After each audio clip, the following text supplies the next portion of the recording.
এবার একসাথে তিনটি গ্রহ সূর্য বুধ কেতু 7 তারিখ থেকে সেপ্টেম্বরের 2025 14ই সেপ্টেম্বর পর্যন্ত থাকবে হচ্ছে একই নক্ষত্র, সেটা হচ্ছে পূর্বা ফাল্গুনী নক্ষত্র।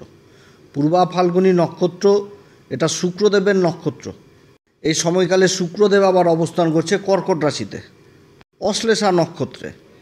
তো এই তিনটি গ্রহের যে একই নক্ষত্রে অবস্থান, এটা কী রকম প্রভাব পড়বে মকর রাশির ক্ষেত্রে, এই বিষয়ে আজকে বিশেষভাবে তুলে ধরব। তো যাই হোক, অনুষ্ঠানটি শুরু করার আগে সমস্ত দর্শক বন্ধুদের নমস্কার জানাচ্ছি। তার সাথে বলবো, যারা বহুদিন ধরে অনুষ্ঠান দেখছেন, এখনও পর্যন্ত সাবস্ক্রাইব করেননি, অবশ্যই সাবস্ক্রাইব করবেন। এই চ্যানেলের সঙ্গে থাকুন, জ্যোতিষীয় সম্পর্কিত অনেক তথ্য জানতে পারবেন। তবে আমি কোনো রকমভাবে কোনো দর্শক বন্ধুকে বিভ্রান্ত করছি না। এটা গ্রহের গোচরের উপর একটি আলোচনা করা হচ্ছে, কারো কোনো রকম ব্যক্তিগত কুষ্টি ধরে আলোচনা নয়, এবং এটা চন্দ্র রাশি অনুসারেই বলা হচ্ছে। মকর রাশির ক্ষেত্রে বুধ যেরকম কারক গ্রহ, সেরকম কিন্তু শুক্রদেবও কারক গ্রহ। আর মকর রাশির ক্ষেত্রে সূর্য হচ্ছে অষ্টমপতি। তো সূর্য বুধ কেতু মকর রাশির ক্ষেত্রে এখন অবস্থান করছে অষ্টম ঘরে।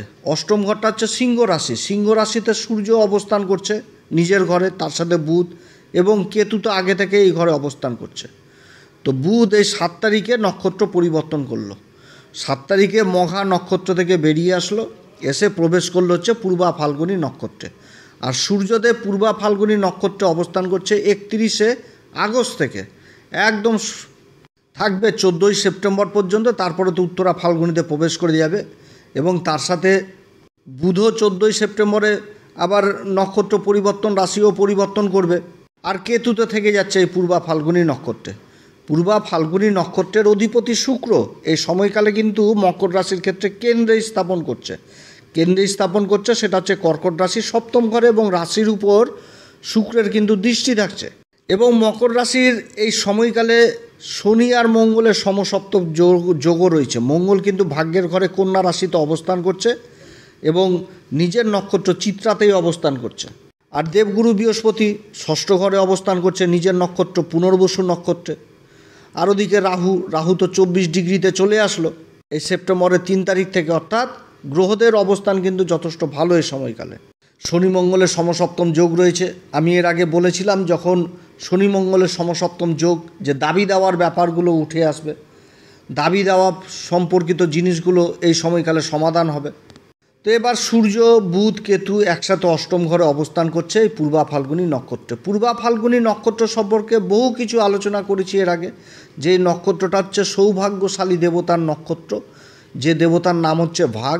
ভাগ হচ্ছে এমন একটি দেবতা, সৌভাগ্যশালী দেবতার নক্ষত্র এই পূর্বা ফাল্গুনী নক্ষত্র। এর 4টি চরণই পড়ছে হচ্ছে সিংহ রাশিতে, এবং অধিপতি হচ্ছে শুক্রদেব।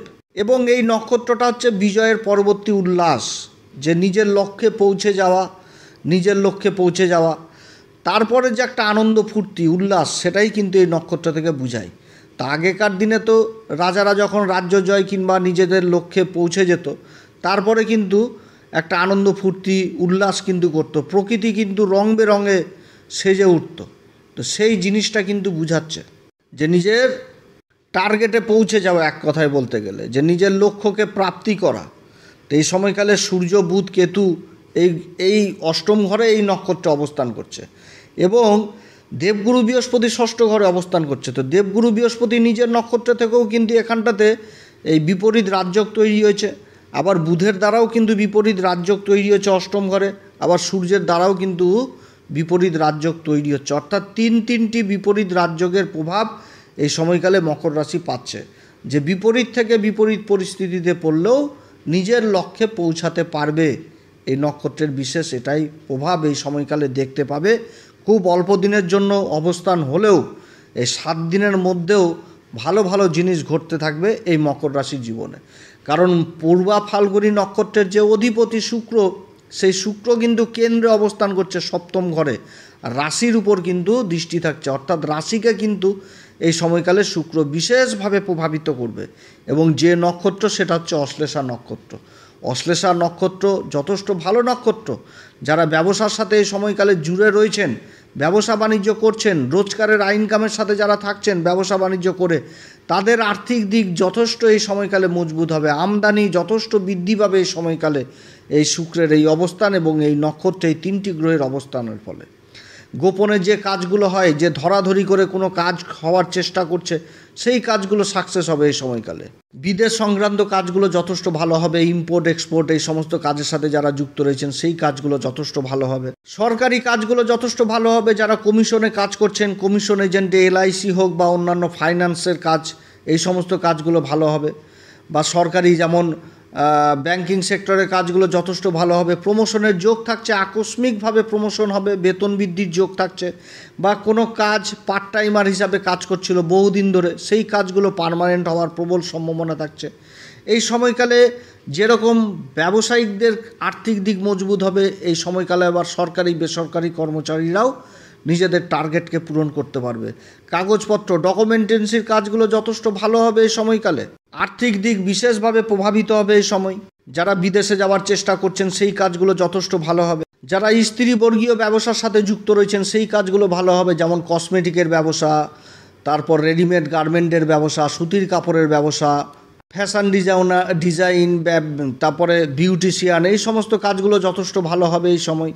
এছাড়া খাবারের কাজগুলোও যথেষ্ট ভালো হবে। যারা মিষ্টান্নর সাথে যুক্ত রয়েছেন বা মিষ্টান্নের কারখানার সাথে যুক্ত রয়েছেন এই কাজগুলো ভালো হবে। কোনো খাবারের প্রোডাক্টের কাজের সাথে যুক্ত রয়েছেন এই কাজগুলো যথেষ্ট ভালো হওয়ার সম্ভাবনা থাকছে। অতএব এই যে নক্ষত্র পূর্বা ফাল্গুনী নক্ষত্রে, এই নক্ষত্রে এই তিনটি গ্রহের অবস্থান মানে একটা বিজয়ের সূচনা হওয়া, যে যেই কাজের জন্য যুক্ত থাকুক সেই কাজগুলো হবে। এবং এই সময়কালে মনের যে গুপ্ত বাসনা, মনের যে ইচ্ছা বহুদিন ধরে হয়তো মকর রাশির জীবনে ছিল, সেগুলোও কিন্তু সম্পূর্ণ হওয়ার প্রবল সম্ভাবনা থাকছে। মকর রাশির ক্ষেত্রে শুক্র হচ্ছে পঞ্চম ঘরের অধিপতি এবং কর্মের ঘরের অধিপতি, অর্থাৎ কর্মক্ষেত্রে এই সময়কালে বিশেষ উন্নতির যোগ রয়েছে। মান সম্মান, পদ প্রতিষ্ঠা এগুলো যথেষ্ট বৃদ্ধি পাবে এই সময়কালে। কিংবা যারা নতুন কর্মের সন্ধান করছেন সেই কাজগুলো হবে। যাদের কোনো কল লেটার, প্রমোশন লেটার, তারপরে অ্যাপয়েন্টমেন্ট লেটার আটকে পড়েছিল সেই কাজগুলো হবে। যারা বিদেশি কোম্পানিতে কাজ করছেন বা কাজ করার চেষ্টা করছেন সেই কাজগুলো যথেষ্ট ভালো হবে। কর্ম লাভ হবে এই সময়কালে। অর্থাৎ যেরকম কর্মের সন্ধান হবে সেরকম যারা নিজ নিজ কর্মে রয়েছেন সেইখান থেকে আর্থিক উন্নতিটা হবে। সেভিংস জিনিসটা করতে পারবে এই সময়কালে বিশেষভাবে। সেরকম শিক্ষার দিক থেকেও কিন্তু চরম উন্নতির যোগ থাকছে এই সময়কালে। যারা উচ্চশিক্ষার সাথে জড়িত রয়েছেন, যারা কোনো গবেষণা রিসার্চ জাতীয় বিদ্যার সাথে যুক্ত রয়েছেন, যারা মহাকাশের উপর গবেষণা করছেন, এই সমস্ত কাজেও কিন্তু বিশেষ উন্নতি থাকছে এই মকর রাশির। শিক্ষার দিকটাও বিশেষভাবে প্রভাবিত করবে এই সময়। যারা কোর্ট কেস মোকদ্দমায় বহুদিন ধরে ঝুলছিলেন, যেগুলো রায় বের হচ্ছিল না, সমস্যায় ছিলেন, সেই সমস্যাগুলোরও সমাধান এই সময়কালে হবে। দীর্ঘকালীন অসুখ বিসুখে যারা ভুগছিলেন সেই অসুখের নিরাময় হবে এই সময়কালে মকর রাশির। অর্থাৎ পূর্বা ফাল্গুনী নক্ষত্র যথেষ্ট ভালো অবস্থান।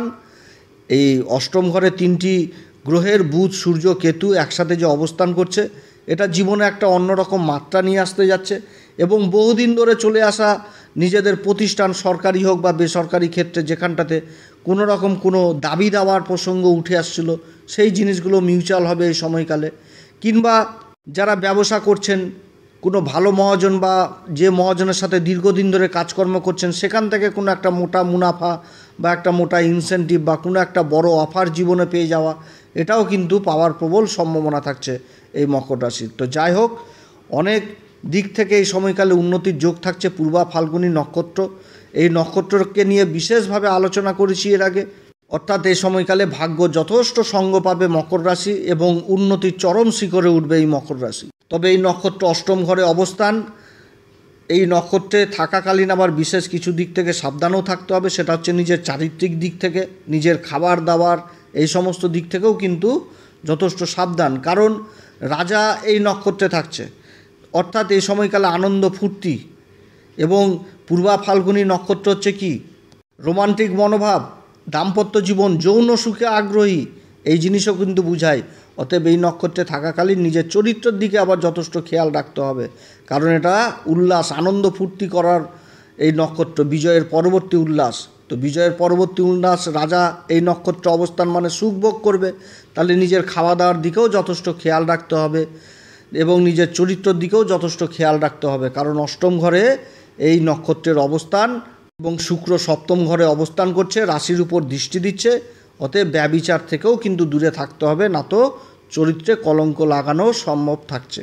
তো যাই হোক, পূর্বা ফাল্গুনী নক্ষত্রে যথেষ্ট উন্নতির যোগ দেখাচ্ছে এই মকর রাশির ক্ষেত্রে।